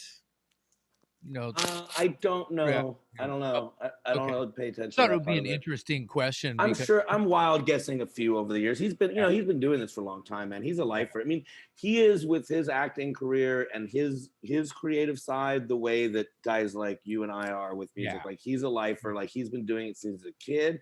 He thick or thin, highs, lows. The guy has never stopped. He writes, he acts, he produces. If he's not, if he's having a slow period and he's not getting a lot of on-camera work, then he writes like sitcoms and goes out there and pitches them, and he's like Wow. showrun. He's a really creative guy. He and I don't know Well, what it is that gave us both this bug and this energy, and I was just going to say he's related to you, so you're not surprising me on that. well, we have a different.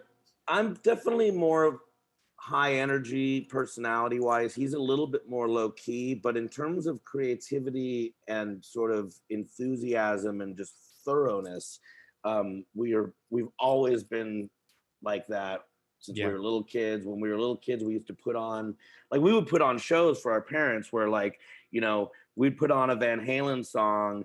It would be like, Mom, Dad, you're going to see the greatest show on earth. And here we go. Check it out. And then we'd like put on, Panama. We'd dance around the room with like our stuffed animals, be like, and I'm an entertainer and he's eating a lion and I'm fighting and and we would like shoot movies and do plays. And like, we were clearly going to go into show business. There's no doubt about that. Excellent. Well, thank you for telling us about that. And Yeah. And Dave, if you have any, want to wrap up here. No, I'm glad you brought that up because I wanted to get into the showbiz side of his family. I think, if I'm not mistaken, Frank, you've basically grown up in Hollywood. Is that correct? Yeah. Yes. Well, the Valley and Hollywood, depending on what sort of period in my life it was. But one connection to that whole thing is that, so when Brecken and I grew up, we went to the school in the Valley, and there was a lot of like actors, kids, and sort of showbiz kids at the school. Drew Barrymore, she was a little kid actress, but other than that, I mean, we were all kids, so she was the only one that was actually famous herself. Mainly, it was just that like some of these folks had like famous parents and stuff. But again, we were kids, so like if someone was like, "Oh, that kid's actress or mom is an actress," I'd be like, "I don't know who Leslie Ann Warren is. What do I care?" Like, right. But we went to school with Frank Zappa's kids, and I met Moon and Amit when I was in second grade. Wow. And then I met Dweezil when I was in sixth grade. And Dweezil, when I met him, he was already playing guitar. He'd been playing for about a year, and he had made this single with Eddie Van Halen and his dad called My Mother's a Space Cadet, and he had been written up in some of the guitar magazines. So I knew people in his family. I really didn't know who Frank Zappa was besides the song Valley Girl, but I knew that Dweezil knew Eddie Van Halen. And I was such an Eddie Van Halen freak that I was just like, whoa, that's cool. So then when I hung out with Amit, we were riding bikes, and he was like, oh, you should come over to my house. And I went over to his house, and I met his brother. And I was like, Eddie Van Halen? He goes, yeah. I go, yeah, but how old is Dweezil when you're looking at him? I was probably 12 and Dweezil was 13. And what I remember is that I told Dweezil I could play guitar, and he grabbed a guitar and thrust it into my hands and was like, let me see what you can do. And I was like, uh-oh. Yeah. And I, went, and I played my stupid little licks. And then I handed it to him, and he played like Mean Street flawlessly, or, Eruption or Hang 'em High, or just something like ridiculous. And I was just in awe of him, especially because he was my age and he had gone to my school.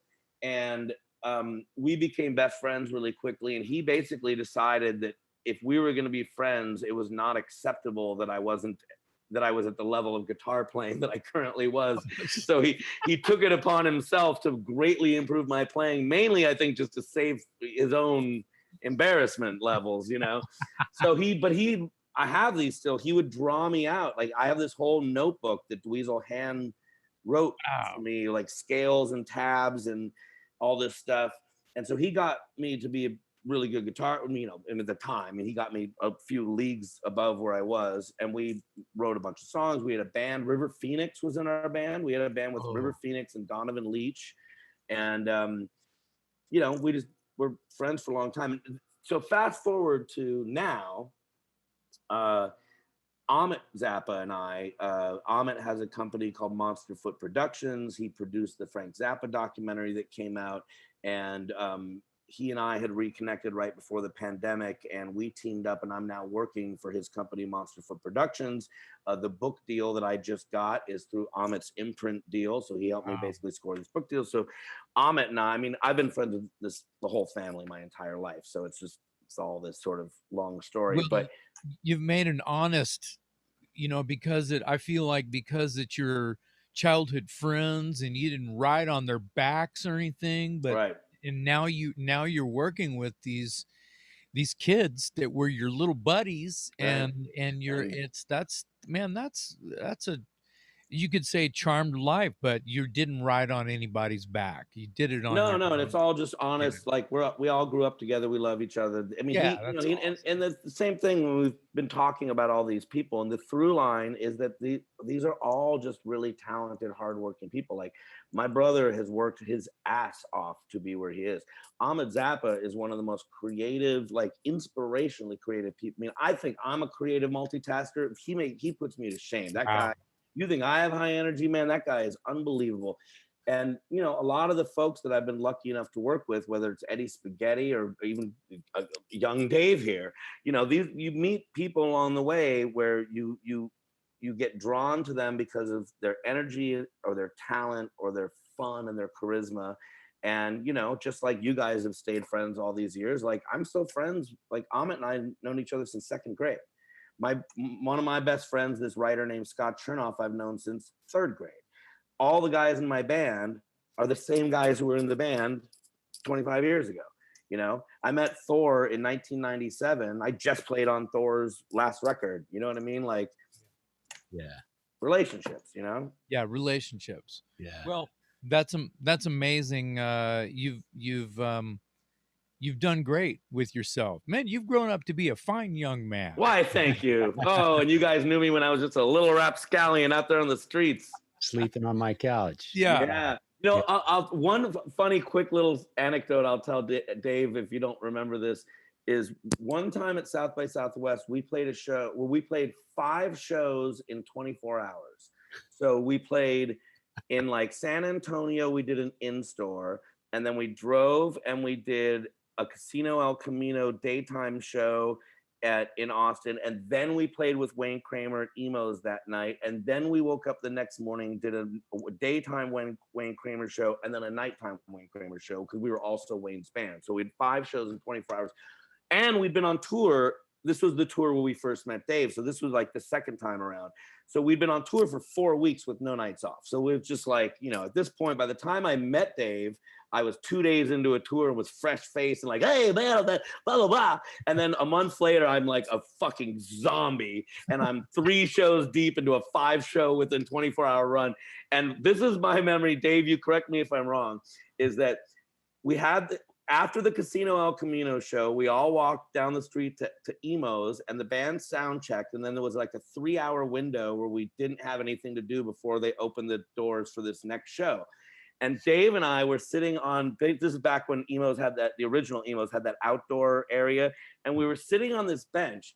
And what I remember is being mid-conversation with Dave talking about rock or something.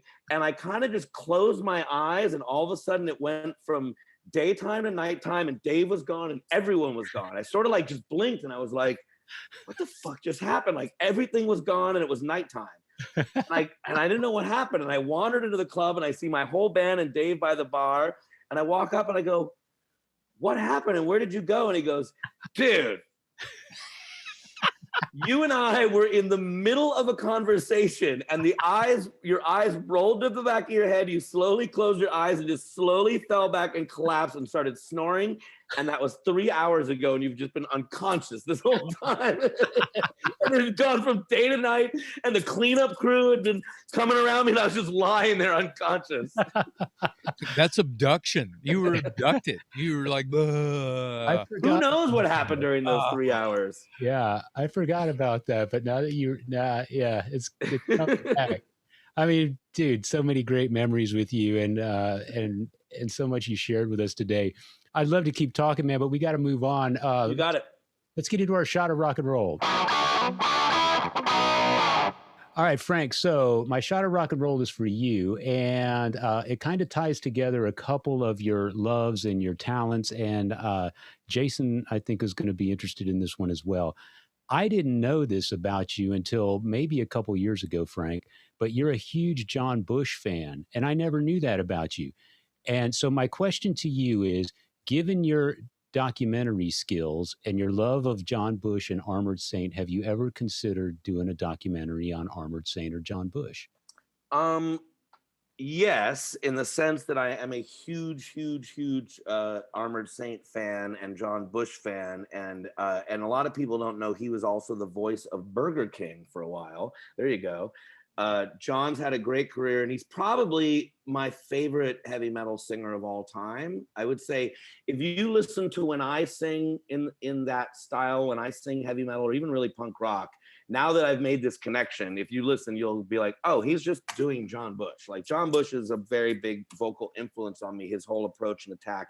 And I always like the fact that within the power metal genre, where a lot of guys would do this higher register singing, he always was like a Paul Rogers, and sang kind of bluesy. Like him and Paul Shortino from Rough Cut were always, to me, the guys that were like the bluesy rock singers. More about tone. Yeah, tone, and he can hit high notes and stuff. Oh, yeah. But he would do it, in a way that felt bluesier to me and more connected to like sort of 70s rock than a lot of like Lizzie Borden and a lot of the guys from his era who were doing the kind of like Merciful Fate and all that high register stuff, which that's cool too, but I like the bluesy thing better. Sure. I love John, and he's a great guy, so I think there would be an interesting documentary. So if you guys are in touch with him, feel free to put me in touch with him, because I think that's a great idea. Yeah, I'm in touch with him. I can mention that. I believe that, not to like bust our shot of rock and roll wide open, but there is an Armored Saint documentary. There is, yes. Well, that's the other reason, is that there is a recent Armored Saint documentary that's coming out, and there was one years ago called A Trip Through Red Times. Yes, I have it. I have it right here, arms linked away. Shall I grab it? Right. So, I don't know if there's necessarily room for a third one, but I do think it's super interesting. I will tell you really quickly. Why the hell not? That I saw Armored Saint a bunch of times when I was a kid. I was a huge fan. I saw the show where Metallica opened for Armored Saint at the Palladium, and that's the world famous show where basically Metallica completely smoked Armored Saint in their own hometown and kind of made medieval metal irrelevant in like one show. They took the entire genre. They came to LA, and all of a sudden every single band that was doing the medieval stuff switched to jeans and t-shirts because Metallica just not to dwell on that, but at the time, just to kind of give a visual, Armored Saint was actually wearing armor. Oh, full armor. Yeah. Oh, yeah. What happened was, and I would like, so I'd seen Armored Saint with Laz Rocket actually before that. I loved Laz Rocket too. And I loved Armored Saint. I was all into the metal and the armor. And they would do this thing at their bigger shows where Bush would come out in a full suit of armor and another dude would, and there'd be like triumphant Excalibur music, and they'd get into a sword fight, and then Bush would pretend kill the other guy, pull off his mask. You'd see it's John Bush. The audience explodes with approval, and then they'd launch into March of the Saint. Okay, but I was at the show where Metallica showed up in jeans and t-shirts and played the entire first album and debuted Creeping Death, and no light show, no backdrop, 4 dudes in jeans and t-shirts with pimples, and they just fucking crushed and just literally redefined metal as everyone in Los Angeles knew it, and soon the world. And the entire Palladium was, to my mind, the single most insane mosh pit I've ever seen. The whole thing, I went up to the balcony because I was terrified, and I just watched the entire floor as this swirling pit of death. And then after that, the lights go down and Excalibur music comes on and Bush comes out, and the whole audience who paid to see Armored Saint booed. I booed. We all booed. We all did, what the fuck is, like, it was so dumb. All of a sudden, all that Armored Saint shtick just seemed ridiculous. And 15 minutes ago, it was genius. But Metallica just showed up, and played Creeping Death, and all of a sudden we were just like, swords and sorcery Well, is and gay and as every fuck. and that made history, and it made everyone. I mean, I saw Armored Saint plenty And of by the way, times. Armored Saint still continue Oh, to be a great yeah, band, but they dropped the yeah. medieval shit immediately. Yeah. I actually saw them on tour when they came through Texas on the first tour, and there were a couple of shows where some of the guys were wearing. I mean, even on the Delirious Nomad tour, they were still wearing some of the armor, but Yeah. the whole thing where John comes out in the chrome. I think that was the last time they ever did it, was after that Metallica show. Like, fuck that. They were like, fuck that. Yeah, and the thing is, Armored Saint were a great band, a great power metal. They didn't need the shtick. It's just that they were in the era when everyone had shtick. It was that post Motley Crue, post Wasp era in LA when everyone had a gimmick and everyone had to be shocking, and that was just their shtick. Yeah. And the thing is Metallica, much the way that Nirvana a few years later and Guns N' Roses a few years later, like sometimes bands come out and are so strikingly different and so raw, like the Ramones and Motorhead, that all of a sudden everything else looks ridiculous and everyone drops their shtick because they go, oh, now it's stupid. Yeah. And I love shtick. I love all that stuff. But, you can't put shtick next to the Ramones because it looks stupid. Yeah. Right. Well, since the Armored Saint documentary has been done a number of times, then maybe we narrow the focus down to John Bush, because he alone, just the man himself, that has a great story with Armored Saint and Anthrax and the voice of Burger King and just his singing style. And if anyone could do it justice, I put my faith in Frank Meyer. Hey, man, I'm in, baby. Well, we can talk about this when I finally get the balls to call John and try to get him on Talk Louder podcast. Oh, We'll bring up Frank. We'll bring up Frank Meyer, or you have me call into that one, and I'll regale him with my love. We could probably do that. We could probably fly in a phone call. Do it. Have you? I spent a bomb in and talk. I had a wacky night with John Bush one night when I was at KNAC. And he was around the time that they put out the Revelation album, Armored Saint, which was sort of a reunion album for them. Yeah. I was, big fan, and everyone at KNAC knew John because they were old school, Sure. And so somehow I arranged that John and I were just going to go out on a night on the town, and I was going to interview him. And we went to Borders and drank a lot. And then we went to this club called The Garage. And I think we went and saw the Super Bees, who were like a punk rock band. And John and I just drank a lot that night and had a really fun night. And I got like 4 hours. I did like a 3-part John Bush interview on KNAC because we had so much good stuff. But yeah. Well, he's a great guy, John Bush. He's been. I used to pen pal with him who introduced me to John Bush is James Hetfield. Oh, right on. But that's a whole other story, and I've been in touch with him and happy to call him. Have you heard the new Armored Saint record? It's killer. Yeah. Bush sent me a copy a few weeks ago, awesome. And they're unstoppable. They're a great rock and roll band. I really feel like they're probably the most, over time, like the most consistent metal band of their era, in the sense. I mean, and again, this is all opinion. Yeah. But I love a good Megadeth record, but Megadeth, sometimes makes these really poppy records, sometimes makes these really proggy records. They're not always super focused in what I like from Megadeth. And Metallica, same thing. But I still feel like I can only really listen to the first 3 Metallica records, like in terms of like repeatedly.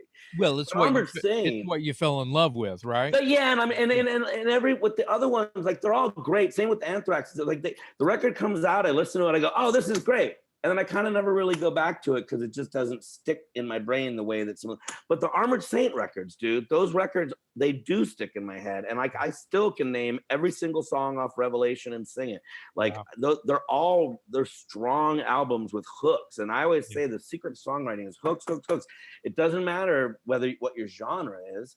Metal has hooks. Punk has hooks, South of Heaven and Slayer. Those hooks, man. Right. Hooks is, do you remember the song? If you don't remember the song, there wasn't a good hook. Yeah. Right. Yeah. Armored Saint writes great hooks. Slayer has choruses. Hell yeah, they do. No said. Well, I leave the Bible in a pool of blood so the son of its lives can affect me. That's a hook. I mean, it's a satanic, murderous hook, but it's a hook. Yeah. Those are the best kind. Yeah. So Dave, Yeah, I mean, take us home. Sorry to interrupt you, Frank Meyer. Frank. Let's give a round of Yeah, applause. a round of applause for Frank Meyer. Thank you. Thank you. What a Well, guest! What a show! What a storyteller, and what a life you've led, and continue to live. So, thank you for spending some time with us today, and we wish you continued luck with all your projects. We'll be keeping an eye out for them. Meanwhile, folks, I'm Metal Dave Glessner on behalf of our guest Frank Meyer, my co-host Jason McMaster, thanking you for listening to another episode of the Talk Louder podcast.